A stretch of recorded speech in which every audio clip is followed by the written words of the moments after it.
اس لیے عورتوں کو اللہ نے حقوق دیا ہے، لیکن کہا گھر میں رہ، تیری قیمت ہے، باہر نہ نکل کہ کوئی آپ کو دیکھ نہ لے۔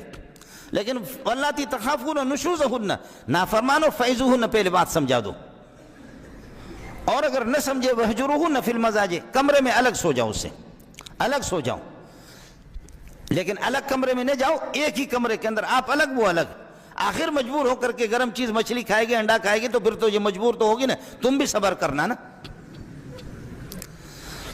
گرم چیزیں کھلاؤ، وہ تو آئے گی نا آپ کے پاس، وہ بھی انسان ہے، کچھ صبر تو کرو، تم مرد تو بنو نا۔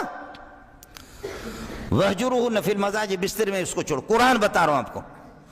اور اگر نہیں تو وَاضْرِبُوهُنَّ، پھر پٹائی کرو، لیکن پٹائی اعضائے رئیسہ کی نہیں کرو، دماغ پہ نہیں مارو کہ پاگل نہ ہو جائے، آنکھوں پہ نہیں مارو، چہرے پہ بھی نہیں مارو، ہڈی پہ بھی نہ مارو کہ ہڈی ٹوٹ جائے، ہاتھ بھی نہ مروڑو۔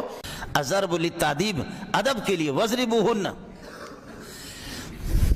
ایک صحابی نے کس کر کے اپنی بیوی کو تھپڑ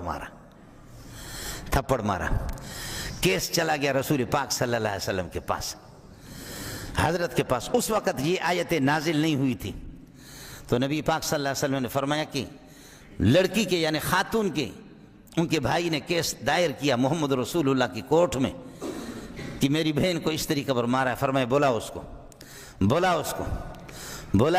بلاؤ، ان سے بدلہ لینا ہے۔ آپ کا ارادہ تھا کہ ان سے بدلہ لیں گے، ان سے کہا جائے گا کہ جیسے اس کو تھپڑ مارا اس عورت کو، تم لوگ اس کا بھائی کس کر کے اس کو تھپڑ مارو۔ یہ ارادہ تھا میرے نبی کا کہ آیت نازل ہو گئی، نہیں شوہر کو اتنے پٹائی کا حق ہے۔ میرے نبی نے اپنا ارادہ ملتوی کیا، فرمایا میرا ارادہ یہ تھا کہ تمہیں بھی ان سے کہوں اس کے بھائی کو کس کر کے تمہیں مارے، لیکن اللہ نے تمہاری تائید کی، بس اب تمہاری پٹائی نہیں جاؤ۔ اتنا تو شوہر کو حق پہنچتا ہے نا۔ وَهْجُرُونَ وَاضْرِبُوهُنَّ فَإِنْ أَطَعْنَكُمْ، اگر عورتیں بات مانتی فَلَا تَبْغُوا عَلَيْهِنَّ سَبِيلًا، تو پھر یہ کہ کوئی بہانہ نہ کرو، معاف کرو، درگزر کر دو، اسی طرح اس کو رہنے دو۔ لیکن اگر وَإِنْ خِفْتُمْ شِقَاقَ بَيْنِهِمَا، با اختیار لوگ آپ کو معلوم ہے شوہر اور بیوی کے رشتہ دار کے یہ آپس میں ان کے مخالفت ہو گئی، آپس میں عداوت دشمنی ہوگی، فَبَعْثُوا حَكَمًا مِّنْ أَهْلِهِ وَحَكَمًا مِّنْ أَهْلِهَا، ادھر مرد کی طرف سے ان کی طرف سے کہ بابا ان کے مسائل آپس میں قاضی بھی فیصلہ نہیں کر سکتا، تو تم دو بندے بیٹھ کر کے آپس میں فیصلہ کرو، پوری تحقیقات کرو، قصور مرد کا ہے یا عورت کا ہے۔ آپ کے گھر کا گند باہر نہ نکلے۔ ماشاءاللہ، پاکستان زندہ باد۔ عورت کا وکیل الگ ہے، اس کے اللہ آپ کا بلا کرے کیا ہے بغل میں الگ فائل ہے، وہ کورٹ میں الگ پہنچ رہا ہے، اور یہ کہ شوہر کا وکیل الگ ہے۔ اللہ اس طرح ناراض ہو گیا اس دنیا سے کہ ہماری بہنوں کی بیٹیوں کے مقدمات کورٹ میں جا رہے ہیں، شوہر بھی باغیرت، بیوی بھی باغیرت نہیں، دونوں بے غیرت۔ قرآن کہتا ہے کہ گند ادھر لگا، آدمی استنجا کرتا ہے گند ہوتا ہے، لیکن اپنے گند کو چوری چپکے سے دھو، اس کو کسی کو نہ دکھاؤ۔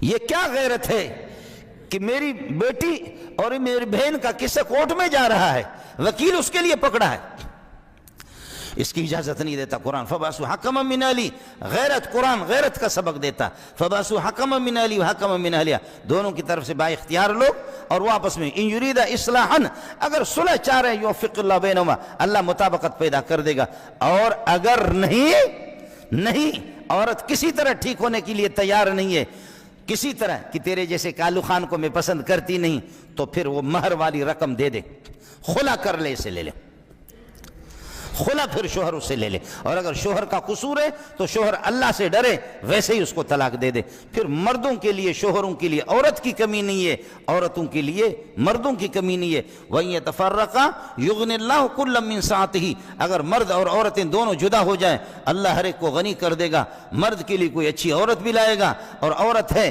اس کے ساتھ یہ ظالم ظلم کر رہا ہے، اس کو کوئی اچھا شوہر دے دے گا۔ لیکن اگر قصور عورت کا ہو تو کس کر کے اس کو کہے کہ نہیں تو بندی رہے گی، وہ حق مہر والے وہ رقم سارا دے دے، پھر اس سے خلا کرے، طلاق بائن اس کو دے دے۔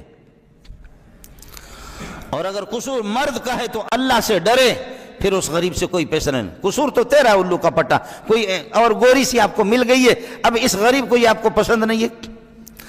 اللہ تعالیٰ ہمیں قرآن پاک سمجھنے کی توفیق عطا فرمائے۔